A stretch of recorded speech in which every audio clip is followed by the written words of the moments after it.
Comic-Con with Chuck Wendig, writer extraordinaire and tweeter extraordinaire. I'm a Tweety bird. True. True story. So, I'm sure you can't say anything about this, okay, but I'm going to ask it anyway. Yeah. The Mandalorian recently announced a new Star Wars series set around the time of your Aftermath novels. Yeah. And in the Aftermath novels, there was a bit about some Mandalorian armor. Cobb Vanth. Sure. Yeah, Cobb Vanth finds a piece of Mandalorian armor. That's correct. Would that have anything to do with this show, possibly? I am directing and writing the entire show, so no. Awesome. I have no idea. They don't tell me these things. I'm not in on that secret. I hope so. It would be awesome. It would be pretty cool. Yeah. I wanted to talk about that sort of idea in general. You know, you introduced a bunch of concepts in the Aftermath trilogy that have found their way to screen or to other books or to, intense fandom. Snap Wexley is a kid when we meet him in the Aftermath novels, and he shows up on screen in The Force Awakens.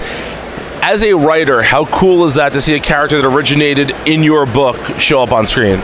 It's the coolest thing. Now, we planned that from the beginning, so I kind of knew that was coming, but there are other times when little things, like Aftermath introduces a musical instrument called the Valicord, and then in Solo, that's sort of like one of the character beats of Beckett is sort of, going to learn to play the Valicord. So little things like that, they make my heart sing when that happens, because it's a sign of not only a connected universe, but also that we're all literally building it together. Right, yeah. And not only that, but the character of Ray Sloan, who again originates in your novels, has become a huge part of fandom. Was she actually into them before your novels, or? Yeah, she actually introduces. She's in John Jackson. Yes. Yeah, his Rebels novel. Right. But really grew into something. Yeah, she has a 3-book kind of run with Aftermath, and she becomes literally one of the most important figures in the Empire for that run. Yeah. So how does that feel when a character takes off with a fan base? Like, do you feel a bit of ownership whenever you see Ray Sloan fan art, that sort of thing, or are you just happy to see what others do with it? Do you want more? You know what I'm saying? Like, do you feel a sense of ownership and responsibility for that character? I never want to say I feel ownership, because obviously this is a shared universe.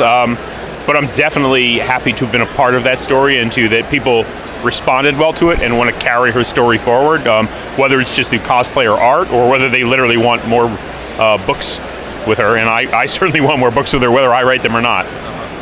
Now, you're recently announced a new Star Wars comic coming out. Tell us about that a little bit. Shadow of Vader, a 5-issue Marvel.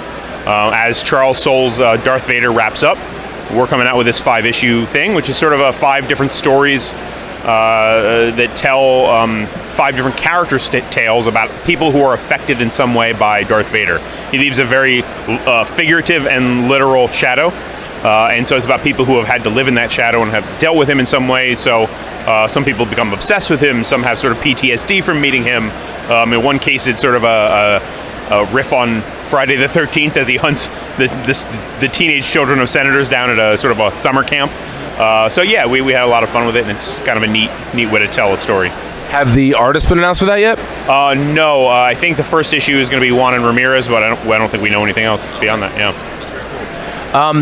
What is it like writing for something that is so iconic as Star Wars? Do you feel an extra amount of pressure and responsibility when you're taking part of this franchise that's been around for 40 plus years and has such a huge fan devotion to it?